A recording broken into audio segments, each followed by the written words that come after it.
Shri Education।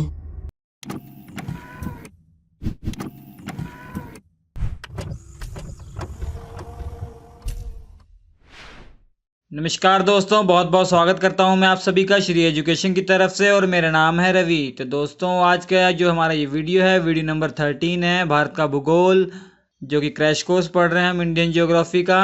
इससे पहले 12 video upload हो चुके हैं। पिछला वीडियो जो था वो 12 था, गलती से मैंने 11 बोल दिया है तो ध्यान दीजिएगा। तो मगर वो वीडियो नंबर 12 था, ठीक है। तो अब तक आपने क्या पढ़ा?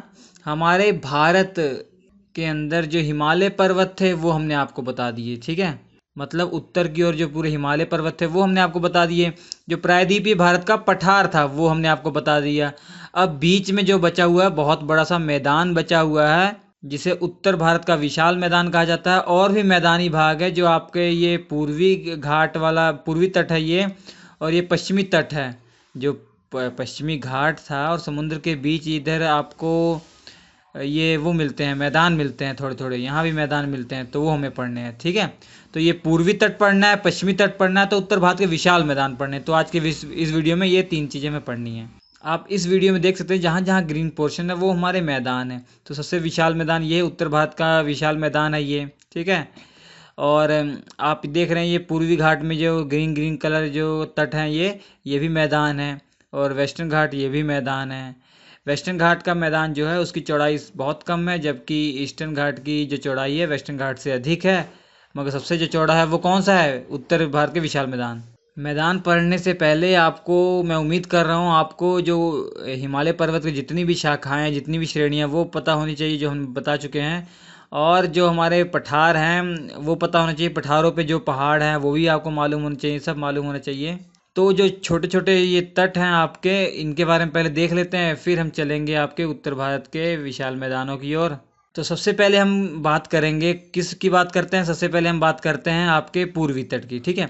जो ये जान लीजिए, पूर्वी तट और पश्चिमी तट दोनों मैदानों की अगर तुलना की जाए तो पूर्वी तट वाले जो मैदान है ये अधिक चौड़े हैं। इनकी जो चौड़ाई है वो अधिक है उनकी अपेक्षा, ठीक है। सबसे ज़्यादा चौड़ाई आप देख रहे होंगे यहाँ पे, देखिए ये ऊपर गोदावरी और कृष्णा नदी है। गोदावरी और कृष्णा नदी का जो डेल्टा बनता है उसके बीच में इसकी चौड़ाई सबसे अधिक है। और यहाँ पे आपकी उड़ीसा में महानदी है, वहाँ भी इसकी चौड़ाई जो है वो अधिक है। कावेरी नदी जहाँ बहती है यहाँ भी इसकी चौड़ाई अधिक है। मतलब आप समझिए तट बने कैसे ये हमारे। पहले तो ये केवल आपका पठार था, मगर जो नदियाँ बह रही हैं, नदियाँ जो अरब सागर में गिरती हैं, इधर आपकी बंगाल की खाड़ी में गिरती हैं, तो वो नदियाँ अपने साथ कुछ जलोढ़ लाती हैं, मिट्टी लाती हैं। जलोढ़ का मतलब होता है जल के द्वारा जो लाई गई मिट्टियाँ हैं, मतलब जो अवसाद लाया जाता है उसके द्वारा, वो जलोढ़, उसका मीनिंग आप समझ गए होंगे। तो वो क्या करती हैं, जो समुद्र में पानी गिराते समय अपने आसपास जो है वो मिट्टी इकट्ठा करती रहती है। वो बाद में लाखों वर्ष बाद क्या हो जाता है, ये एक मैदान का रूप धारण कर लेता है। जहाँ जहाँ नदियाँ होंगी वहीं वहीं आपके कहाँ होंगे, मैदान मिल जाएंगे। तो मैदान होने का मेन कारण तो होता है वो नदियाँ ही होती हैं। आपको ये मालूम होना चाहिए ये आपका गोंडवाना लैंड है। जब इस भाग से, जब वो इस भाग से आपका जब टकराया नहीं था, तो उससे पहले यहाँ पे कौन सा सागर था? टिथिस सागर था। जब ये टकराया, टिथिस सागर वाला जो पोर्शन था वो नीचा था। तो नदियाँ जो हैं ऐसे बहती गई अपने साथ जो है अवसाद लाती गई और इकट्ठा करती रही। तो बाद में उसने क्या हुआ, मैदानी रूप धारण कर लिया। तो उत्तर भारत का जो मैदान है उसका कारण ये है। और ईस्टर्न घाट और वेस्टर्न घाट, जो ईस्टर्न जो तट है और आपका वेस्टर्न तट है, इसका इस मैदान का जो कारण है, यहाँ पे जो सैकड़ों नदियाँ बहती हैं जो बंगाल की खाड़ी में गिरती हैं, वो भी अपने साथ जो है इधर पठारों से मिट्टी ला के यहाँ इकट्ठा करती हैं। तो ये तट का रूप यहाँ धारण हो गया, वैसे यहाँ बन गया। तो पूर्वी तट के बारे में सबसे पहले हम बात करते हैं। तो पूर्वी तट हमने आपको बताया, जैसे महानदी वाला पोर्शन और गोदावरी कृष्णा वाला पोर्शन और कावेरी वाला पोर्शन, इन नदियों के कारण यहाँ पे देखिए, इनके कारण यहाँ पे जो है इस तट की चौड़ाई यहाँ पे अधिक है। और जैसे दक्षिण की ओर जाओगे इसकी चौड़ाई सबसे अधिक मिलती है। यहाँ पे देखिए अधिक चौड़ाई है, यहाँ पे अधिक चौड़ाई है, तो दक्षिणी भाग में इसकी चौड़ाई जो है वो अधिक मिलती है आपको। अब आपको ये मालूम होना चाहिए फैला कहाँ से हुआ है। ये आपका जो वेस्ट बंगाल में इधर हुगली नदी इधर जो है आपकी बंगाली खाड़ी में गिरती है। हुगली नदी, दामोदर जो नदी है वो हुगली की सहायक नदी है।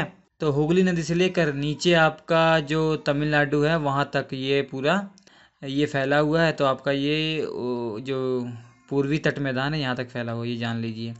अब इनको अलग अलग जगह पे अलग अलग इस मैदान को नाम दिए गए। जैसे कोरोमंडल आपने सुना होगा, कोरोमंडल वो जो मेन है आपका, ये तमिलनाडु वाला जो मेन है आपका, ये क्या कहलाता है? कोरोमंडल कहलाता है। ठीक है, तो आंध्र प्रदेश से लेकर जो आपका ये वाला तमिलनाडु का मैदान जो है, ये क्या कहलाता है? ये तट जो कहलाता है, ये कोरोमंडल तट कहलाता है। मैं लिख देता हूँ यहाँ पे, कोरोमंडल तट कहलाता है ये। ठीक है, और यहाँ पे ये आपका उड़ीसा है। उड़ीसा और जो आंध्र प्रदेश का ये जो ये तट है, ये क्या कहलाता है? उत्कल तट कहलाता है। कौन सा? उत्कल तट कहलाता है। ठीक है, ये उड़ीसा का जो तट है, ये उत्कल तट कहलाएगा। वैसे ही ये उड़ीसा का मेन जो तट है वो उत्कल कहलाएगा। वैसे ही आंध्र प्रदेश जो है आपका, आंध्र प्रदेश जो है, इसे कलिंग तट कहा जाता है। क्या कहा जाता है? कलिंग तट कहा जाता है। आंध्र प्रदेश के तट को क्या कहा जाता है? कलिंग तट कहा जाता है, या उत्तरी सरकार तट भी इसे कहा जाता है। कलिंग तट या उत्तरी सरकार तट भी कहा जाता है। उत्तरी सरकार तट भी इसे कहा जाता है। किसको? इस आंध्र प्रदेश वाले जो तट को। हाँ, ठीक है। और आंध्र प्रदेश के ये बॉर्डर से लेकर ये जो आपका तमिलनाडु वाला है, ये कोरोमंडल तट कहलाएगा। इतना आप ये जान लीजिए। यहाँ पे लैगून झीलें पाई जाती हैं और पश्चिमी तट भी पाई जाती हैं। ये जब हम झीलों वाला बताएंगे आगे, उसमें मैं बताऊंगा। जैसे पुलिकट झील आप जानते होंगे, तमिलनाडु और आंध्र प्रदेश वाले जो इधर बॉर्डर है, यहाँ पे है पुलिकट झील। बहुत बड़ी झील है और समुद्री झील है ये। और क्या कहते हैं, यहाँ पे एक आइलैंड भी है जिसे श्रीहरिकोटा कहा जाता है। द्वीप है एक श्रीहरिकोटा, जहाँ पे सतीश धवन अंतरिक्ष केंद्र भी है यहाँ पे। ठीक है, जो कि मेन आंध्र प्रदेश के अंदर आता है। आंध्र प्रदेश के अंदर में आता है ये, भले ही बॉर्डर पर है मगर आंध्र प्रदेश के अंदर में है ये। तो इसरो के द्वारा जो भी अंतरिक्ष कार्यक्रम है यहीं पर होते हैं, आप जानते होंगे इसके बारे में। अब हम बात करते हैं आपका वेस्टर्न जो आपका ये तट है, इधर पश्चिमी तट है आपका, इसके बारे में बात करते हैं। ये जो मेन है, यहाँ पे आप देख रहे होंगे गुजरात और महाराष्ट्र में बॉर्डर पर यहाँ पे दमन। तो ये गुजरात से या दमन से गोवा तक जो आपका ये तट है, जिसमें मेन जो आपका कौन सा आ रहा है, ये महाराष्ट्र वाला आ रहा है, इसे कोंकण तट कहा जाता है। कौन सा तट कहा जाता है? कोंकण तट कहा जाता है। ठीक है, और जो नीचे आपका मेन केरल वाला जो तट होता है, उसे क्या कहा जाता है? मालाबार तट कहा जाता है। क्या कहा जाता है? मालाबार तट कहा जाता है। तो ये दो मेन होते हैं, मगर कभी कभी देखेंगे आप कन्नड़ तट भी कहा जाता है एक, इसके बीच वाले को। गोवा और कर्नाटक का जो ये मंगलोर है, मंगलोर से ये गोवा वाला जो तट है, इसे कन्नड़ तट भी कहा जाता है। क्या कहा जाता है? कन्नड़ तट भी कहा जाता है। ठीक है, कन्नड़ तट कहा जाता है। और मंगलोर के बाद ये आपका मालाबार तट आ जाता है। वैसे आप देखेंगे हर जगह जो है कोंकण और मालाबार तट में बांटा गया है इस पूरे पूर्वी तट को। अगर कन्नड़ तट आ जाए तो कन्नड़ तट आप जान लीजिए, गोवा से लेकर ये मंगलोर जो कर्नाटक में है वहाँ पे। ठीक है, तो ये हमने बता ही दिया है, दमन से लेकर कन्याकुमारी तक या केप केमोरियन तक, जिस केप केमोरियन दूसरा नाम ही है किसका? कन्याकुमारी का। वहाँ तक पूरा फैला हुआ है ये। और यहाँ पे जो है ये बहुत इसकी कम चौड़ाई है, और इसकी मैक्सिमम चौड़ाई जो है आपका, यहाँ आप देख रहे होंगे, यहाँ पे देखिए नर्मदा और जो ताप्ती नदी का जो ये है एरिया है, यहाँ पे इसकी अधिक चौड़ाई है। बाकी इसकी चौड़ाई जो है हर जगह कम ही कम है। ठीक है, यहाँ भी कितनी है? मैक्सिमम 80 या 82 किलोमीटर है लगभग। आपको ये मालूम होगा, जब हमने पढ़ाया था, हमने आपको बताया था कि यहाँ से जो नदियाँ निकलती है ना, बहुत ही तीव्रगामी नदियाँ होती हैं। इनके पास काइनेटिक एनर्जी बहुत अधिक होती है, गतिज ऊर्जा अधिक होती है, मतलब बहुत ही तीव्र से निकलती हैं। क्यों? क्योंकि ये बहुत ऊंचे, उसके बाद अचानक ही जो है इसका ढाल अचानक ही ऐसे तीव्र है, ऐसे ढाल जो है तीव्र है। ये मैदान है, उसका इसका ढाल बहुत तीव्र है। तो इसलिए सबसे ज़्यादा जो वाटरफॉल है यहीं पाए जाते हैं। इसी तट पर जो है वाटरफॉल सबसे ज़्यादा पाए जाते हैं। किस तट पर? वेस्टर्न घाट तट पर। ठीक है, इसी कारण से तो यहाँ की जो नदियाँ वो डेल्टा नहीं बनाती हैं, जबकि यहाँ की नदी डेल्टा बनाती है, क्योंकि यहाँ पे तट जो है इसकी लंबाई अधिक है और उतनी ढाल अधिक भी नहीं है जितनी कि यहाँ वेस्टर्न घाट पे है। तो इसलिए यहाँ पे जो है नदियाँ डेल्टा बनाती हैं। ठीक है, डेल्टा आप जान लीजिए, जब भी कोई नदी मैदानी भाग में आ जाती है तो उसकी स्पीड जो कम हो जाती है, स्पीड कम होने की वजह से उसका पानी जो है ऐसे फैल जाता है, अलग अलग धाराओं में फैल जाता है। तो ये देख रहे हैं कि डेल्टा रूप इसने धारण कर लिया, इसलिए क्या बोला था? डेल्टा बनाती है नदी कहा जाता है। ठीक, आपने देखा होगा जब खेतों में पानी से वो किया जाता है, नाली के थ्रू जब जाता है पानी, उसका पानी ये फैल जाता है। क्यों? क्योंकि मैदानी भाग होता है। ठीक है, इसलिए वो फैल जाता है, वही कारण है। और जो डेल्टा के आसपास का जो एरिया होता है बहुत ही ज़्यादा उपजाऊ होता है, जैसे सुंदरबन डेल्टा बहुत ज़्यादा यहाँ उपजाऊ है। तो पूर्वी तट और पश्चिमी तट आपको मालूम पड़ गया इसके बारे में।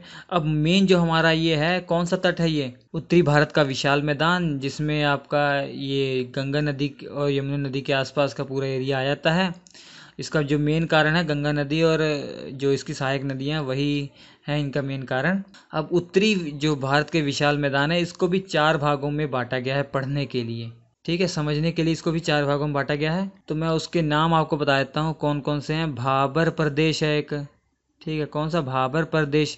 और दूसरा आपका तराई वो वाला प्रदेश है, तराई प्रदेश है। फिर बांगर है आपका, बांगर। और जो चौथा है आपका वो है खादर, ठीक है, क्या है, खादर। इन चारों के बारे में मैं आपको डिटेल में बताता हूँ। इन 4 वो प्रदेशों को समझने के लिए जो उत्तरी विशाल मैदान के, उससे पहले आपको ये मालूम होना चाहिए जो हमारे भारत की नदियाँ जो हिमालय पर्वत से निकल रही हैं और इधर जो आपकी बंगाल की खाड़ी में गिर रही हैं, जैसे गंगा, ठीक है, और इधर यमुना आपका जो है, और जो उसकी सहायक नदियाँ हैं। तो आपको मालूम होगा कि हिमालय को हमने 3 भागों में मेन बांटा था। जो सबसे किनारे वाला था हमारे भारत की, वो सबसे किनारे वाला मतलब सबसे दक्षिणी जो था वो शिवालिक था, और बीच में जो था वो मिडल हिमालय था, और जो ऊपर था वो कौन सा था, ग्रेटर हिमालय। उसके पार जो था वो पार हिमालय या ट्रांस हिमालय था वो भाग वाला। तो उसे छोड़िए, ये शिवालिक हिमालय से जो है के बाद जो ढलान बहुत कम हो जाती है, तो जो है जो नदियाँ आती हैं ना वो अपने साथ बहुत बड़े बड़े कंकड़ पत्थर ले आती हैं और जमा कहाँ करती हैं, जहाँ पे ढलान कम हो जाती है वहीं पे वो रुक जाती है, वहाँ पे वो जमा कर देती हैं। तो ये शिवालिक के नीचे जो वाला पूरा एरिया आता है लगभग 8 से 16 किलोमीटर के बीच का होता है। तो औसत आप निकाल लेंगे, औसत आएगा 12 किलोमीटर का औसत जो होता है। वहाँ पे बहुत सारे कंकड़ पत्थर जमा हो जाते हैं, बजरी जमा हो जाती है। तो वो वाला जो एरिया है, वो वाला एरिया क्या कहलाता है, भाबर प्रदेश कहलाता है। वो वाला प्रदेश क्या कहलाता है, भाबर प्रदेश कहलाता है। और यहाँ पे जो नदियाँ आपकी विलुप्त हो जाती है क्योंकि इतने ज़्यादा कंकड़ पत्थर जमा कर देती हैं कि, और जानते होंगे कंकड़ पत्थर जो है वो तो उनकी डेंसिटी क्या होगी, कम ही डेंसिटी होंगी, मतलब बीच में जगह ज़्यादा होगी ना। जैसे ये कंकड़ पत्थर ऐसे रखे हुए हैं एक दूसरे के ऊपर, तो नीचे जगह होगी तो पानी नीचे नीचे चला जाता था, ऊपर से देखने में लगता था यहाँ कोई नदी बहती है, फील नहीं होता था। मतलब ऊपर से अगर हेलीकॉप्टर से आप देखेंगे आपको पता लगेगा कि नदियाँ यहाँ विलुप्त हो जाती हैं। तो ये ऐसा प्रदेश है, भाबर प्रदेश में नदियाँ विलुप्त हो जाती हैं। तो ऐसा क्वेश्चन पूछा जाए तो आप बता सकते हैं। उसके बाद तराई, उसके जस्ट जब नदी ये वाला प्रदेश छोड़ते हुए आती है, भाबर प्रदेश छोड़ते हुए आती है, तो जो मैदानी भाग में आती है वहाँ पे नदी जो है एकदम तार तार हो जाती है। मतलब नदी जो है एक दलदल टाइप का बनाती है। तो दलदल टाइप का जो प्रदेश होता है वो क्या कहलाता है, आपका तराई प्रदेश कहलाता है। तो ये दलदली टाइप का होता है, पूरा क्या होता है, दलदली टाइप का होता है। यहाँ पे आप देखेंगे इस प्रदेश में कोई भी जनजाति नहीं रहती क्योंकि यहाँ पे बहुत भारी भारी जंगल पाए जाते हैं और बहुत खतरनाक खतरनाक जो मगरमच्छ यहाँ पे बहुत ज़्यादा पाए जाते हैं, अजगर, ये सब, मतलब जो दलदल में रहने वाले अधिक जहरीले जो हैं खतरनाक पाए जाते हैं। और मच्छर ये और कई विशाले विशाले जो है जीवाणु यहाँ पाए जाते हैं जो कि मनुष्य के शरीर के लिए बिल्कुल भी लाभदायक नहीं होते हैं, इसलिए यहाँ पे जो है लोग नहीं बसते हैं। अब आपका आता है आपका बांगर प्रदेश और खादर प्रदेश। इसको मैं समझाने के लिए आपको इसको मैं मिटाने जा रहा हूँ। आप यहाँ देख रहे हैं ये आपकी जो है गंगा नदी बह रही है, ठीक है, और यमुना नदी। मैंने एक वैसे ही बना देता हूँ, जैसे ये मान लिया आपकी गंगा नदी ऐसे, ठीक है, समझाने के लिए, ये मुड़ रही हो तो बात अलग है। गंगा नदी है। अब गंगा नदी जब बह रही थी अपने साथ जो है जो लोड लाई, जो अपने साथ मिट्टी लाई, यहाँ वो ये मिट्टी डालती रही, मिट्टी डालती रही, मिट्टी डालती रही। अब लाखों साल हो गए तो ये नई मिट्टी लाती रही। ये जो पुरानी मिट्टी दूर दूर तक चली गई, पुरानी जो है ये दूर दूर तक चली गई, अब नई इधर आ गई है, नई वाला ये आ गई है। अब ये जो पुरानी वाली इतनी दूर चली गई है, अब जो वो नई ला रही है इसको रिफ़्रेश नहीं कर पा रही है, इसको रिन्यू नहीं कर पा रही है, मतलब जो पुरानी है वो पुरानी रह रही है। तो ये वाला जो एरिया है, नदी से दूर वाला जो एरिया है, जो कि नदी के द्वारा ही पाटा गया है, वो कौन सा प्रदेश कहलाएगा, बांगर प्रदेश कहलाएगा, बांगर क्षेत्र कहलाएगा या बांगर प्रदेश कहलाएगा। तो इस बांगर प्रदेश में बाढ़ नहीं आती। इसका बाढ़ ना आने के कारण क्या होता है कि ये जो मिट्टी है ये रिन्यू नहीं हो पाती है, ये पुराने जो रेत कंकड़ पत्थर हैं वही हैं यहाँ पे, ठीक है। तो इनको यहाँ पे आप ये भी कह सकते हैं कि गंगा यमुना जो नदियाँ हैं, जो ये वाली नदियाँ हैं, इनके द्वारा लाखों वर्ष पहले जो मिट्टी लाई गई ये वही है, ठीक है। जैसे इसने मिट्टी यहाँ इकट्ठा की, ये बाढ़ आ गई, ये वाली यहाँ चली गई, ठीक है। अब बाढ़ आने के कारण यहाँ चली गई, इसने खुद को यहाँ पे इतना पाट दिया कि दोबारा जो है बाढ़ आए और यहाँ तक पहुँच नहीं पाती है। ठीक है, बाढ़ जो है यहाँ तक सीमित रह जाती है। तो ये बांगर प्रदेश में पहली बात बाढ़ नहीं आती और ये मिट्टी जो है रिन्यू नहीं हो पाती। तो ये वाला क्षेत्र कौन सा है? बांगर प्रदेश है। और ये वाला जो एरिया है नदी के द्वारा जो नवीन एरिया है, ये नज़दीक वाला जहाँ बाढ़ हमेशा आती रहती है, वो खादर प्रदेश है। कौन सा प्रदेश है? वो खादर प्रदेश है। ठीक है, तो बांगर क्षेत्र, खादर प्रदेश, तराई प्रदेश, भाबर प्रदेश आपको मालूम पड़ गया। तो उत्तरी भारत के जो विशाल मैदान है 4 भागों में आपको पढ़ना था। भाबर प्रदेश जहाँ पे नदी के द्वारा वो पत्थर बड़े बड़े लाए गए, वहाँ पे नदी विलुप्त हो जाती है। उसके बाद जब नदी वहाँ से निकलती है तो ऐसे जगह जाती है जहाँ पे ये दलदल पूरा बना लेती है, जहाँ पे बहुत भारी मात्रा में वन पाए जाते हैं, अजगर और मगरमच्छ जैसे ये दलदल में रहने वाले जानवर पाए जाते हैं। तो वो तराई प्रदेश हो गया। अब बांगर प्रदेश जब नदी मैदान में जा रही है आपकी, उसमें जो है बाढ़ आई तो बाढ़ के कारण मिट्टी दूर दूर तक चली गई, फिर बाढ़ आई फिर दूर तक चली गई। तो जहाँ जहाँ दूर तक जा रही इसने ऊंचा, वहाँ पे ऊंचा करती गई। तो वो वाले प्रदेश क्या हो गए? बांगर प्रदेश हो गए, जो दोबारा कभी भी आगे जाकर वो रिन्यू नहीं हो पाएगी। मिट्टियाँ जो कंकड़ पत्थर पहले से बालू है वही रहेगा। और जो नवीन है जहाँ पे नदियाँ बहती हैं, बाढ़ आती रहती है, वो कौन सा है? खादर प्रदेश है। तो इन 4 भागों में बांटा गया है। तो आपसे ये पूछा था भाबर, जो हमने सबसे पहले बताया था भाबर प्रदेश, ये कहाँ से कहाँ तक है? तो ये आपका सबसे पहले शिवालिक जो हिमालय था, शिवालिक वाला, उसके नीचे ये पाया जाता है। लगभग 12 किलोमीटर औसत, 8 से 16 किलोमीटर के बीच का जो एरिया होता है वहाँ ये पाया जाता है।